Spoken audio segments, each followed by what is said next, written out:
আওয়ামী লীগের আমলে আপনাদের মনে আছে, আওয়ামী লীগের নিয়োগপ্রাপ্ত বিচারপতিরা তারা বুক ফুলিয়ে বলছেন আমরা শপথবদ্ধ রাজনীতি। কি ভয়াবহ কথা!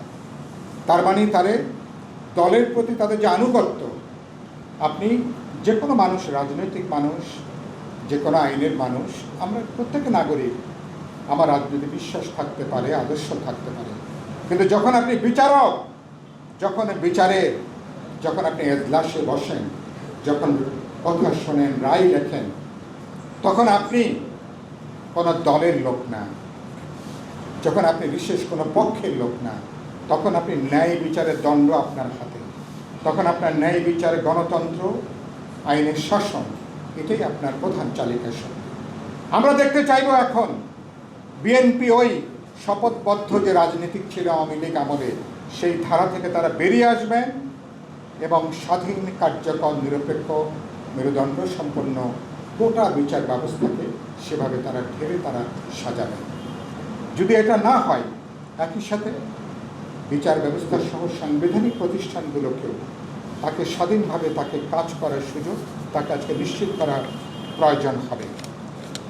তারেক রহমান প্রধানমন্ত্রী হিসাবে তিনি রামিসার হত্যাকাণ্ডের ব্যাপারে তিনি একবার বললেন যে 1 মাসের মধ্যে এই বিচার সম্পন্ন হবে। তিনি হয়তো একটা ইমোশনাল, পরিবারের ইমোশন, মানুষের ইমোশনের জায়গা থেকে কথাটা বলেছেন, কিন্তু বিচার বিভাগের রায় কবে কীভাবে কার্যকর হবে এটা কোনো রাজনীতিকরা, সরকার ঠিক করে দিতে পারে না, এটা বিচার বিভাগের দায়িত্ব। তাহলে কেন নির্বাহী বিভাগকে, সরকার প্রধানকে এভাবে বলতে হবে?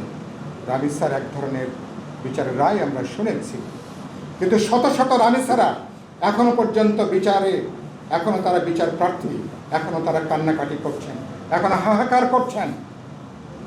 তনুর বাবা একবার চিৎকার করে বলেছিলেন ক্যান্টনমেন্টে, যে তনুকে ধর্ষণ করার পরে কুমিল্লাতে যাকে নির্মমভাবে হত্যা করা হয়েছিল, যে আমি গরিব বলে, আমার পরিবার গরিব বলে আমি কি বিচার পাবো না? আসার কথা, তনুর সেই বিচারটা আবার সামনে এসছে, তদন্তটা আবার সামনে এসছে। আমি আশা করতে চাই তনুর মতন এভাবে শত শত তনুরা, এক রামিসার কথা বলে কিন্তু সরকারের দায়িত্ব শেষ হলো না। তাহলে শত শত রামিসার মতন, আমার তনুর মতন যারা ধর্ষণ, নিপীড়ন, হত্যাকাণ্ডের শিকার হয়েছেন, বর্বরতার শিকার হয়েছেন, সেই বিচারগুলোকে দ্রুত লয়ে সম্পন্ন করা দরকার। তাহলে বোঝা যাবে সরকার আইনের শাসনের পথে সরকার কিন্তু হাঁটছেন।